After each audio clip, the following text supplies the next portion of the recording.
we quite often see when businesses are struggling financially that directors want to put or recapitalise their business, tip more money in to meet meeting costs or otherwise address solvency issues. Do you have advice for directors in this position about securing their own position?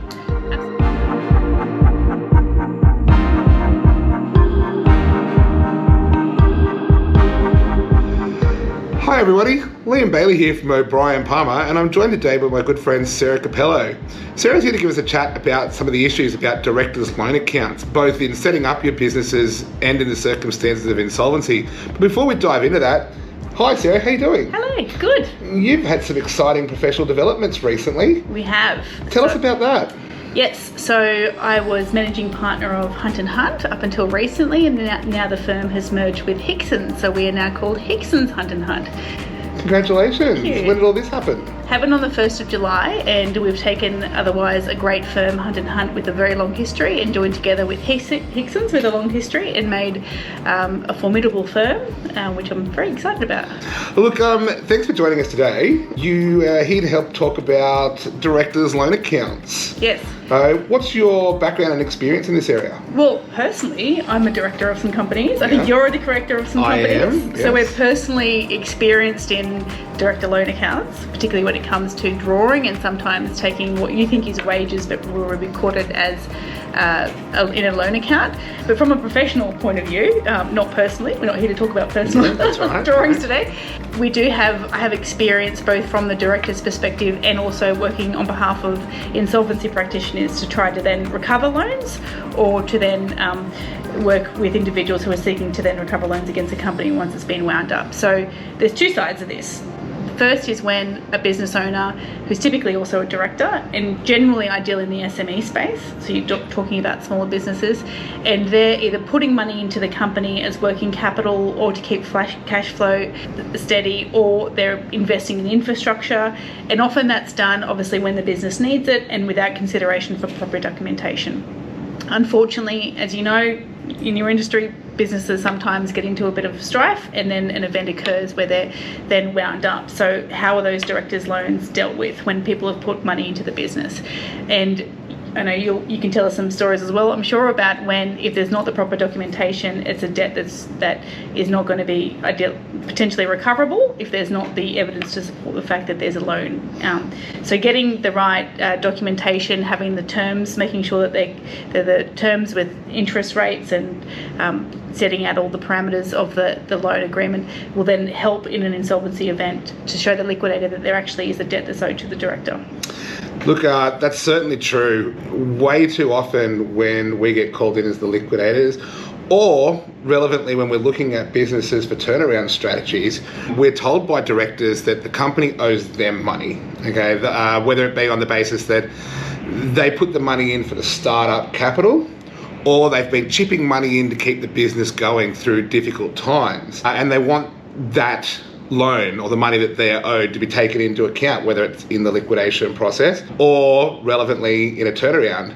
But without the evidence that they are owed the money, that they put the money in, it can be very difficult to provide any substantiation to that, and for it to be taken with some sort of credibility, in light of the fact that you're going to have many creditors who are not going to be paid everything that they're owed, and they're going to look at a claim that the company also owes the director with a high degree of cynicism. Absolutely. If there isn't proper evidence Absolutely. About that fact. Yeah, particularly if it's over a long period of time, and sometimes it can go back beyond 6 years or 7 years, where you can have bank accounts that show evidence of the money actually being transferred from a personal account to a company account, for example. And it's never that simple, is it? Sometimes there's a mixing up of credit cards, and it's always a fairly bit messy.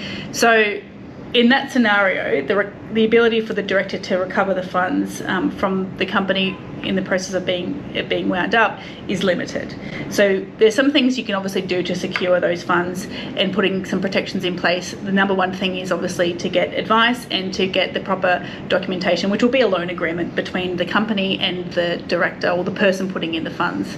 And Then you can also get some security. So the best way to secure it would be registering it on the PPSR, registering the security interest, and having the documentation to support that. So if then they need your services, they say, Liam, here is my loan agreement, here is evidence of the loan, here is the security, and then you have some priority, depending upon, with PPSR, the priorities, yes, of course. But if you can show that, then obviously you're going to be standing in front of other creditors. So look, a registered security is something that's available to any external party that wants to have a look and see what securities are in place.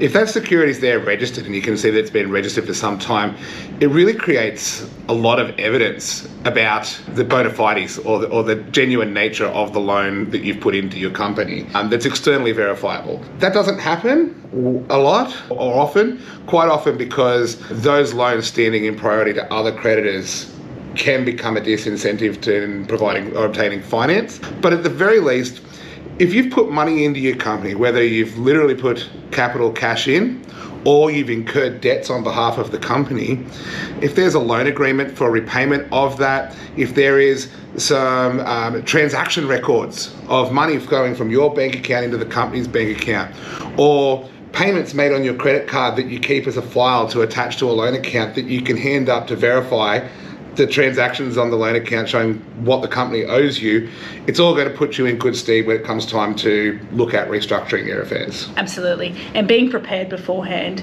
is the key. So spending the time, if you are investing money into your business, which most business owners are. We quite often see when businesses are struggling financially that directors want to put or recapitalise their business, tip more money in to meet meeting costs or otherwise address solvency issues. Do you have advice for directors in this position about securing their own position?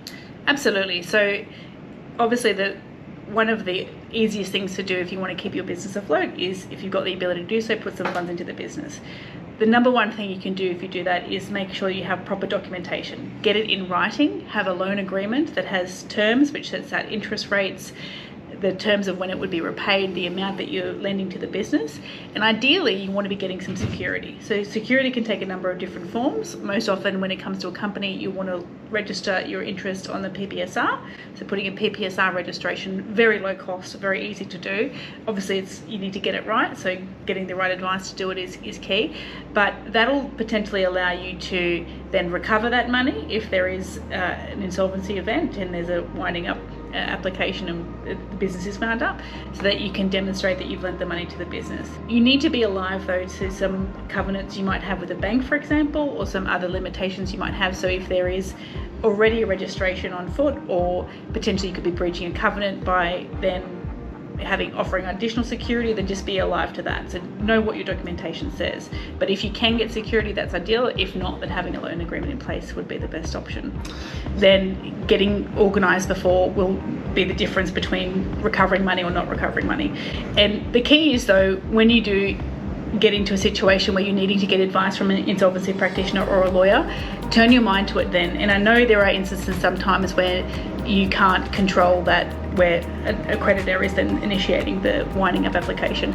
But often, and I have some examples where it's the director or the business owner who is then voluntarily winding up the business, and it's pretty devastating to find out that they didn't get the right advice at the time, and there's potentially a loan account there that they have to, this is looking at the other angle, I've switched around, but where they might have to be paying the money back. So as I said at the start, there's two different aspects to this. One, where the business owes you money and showing that you can recover it is the key, and the second is, which we'll talk about now, is when you've, for example, taken wages and it's been recorded as a loan, and then there's an instance where you might be having to pay back some funds when the company's going into liquidation to then repay the debt owed to the company. So should we get into that aspect? Yep, so let's talk about that now.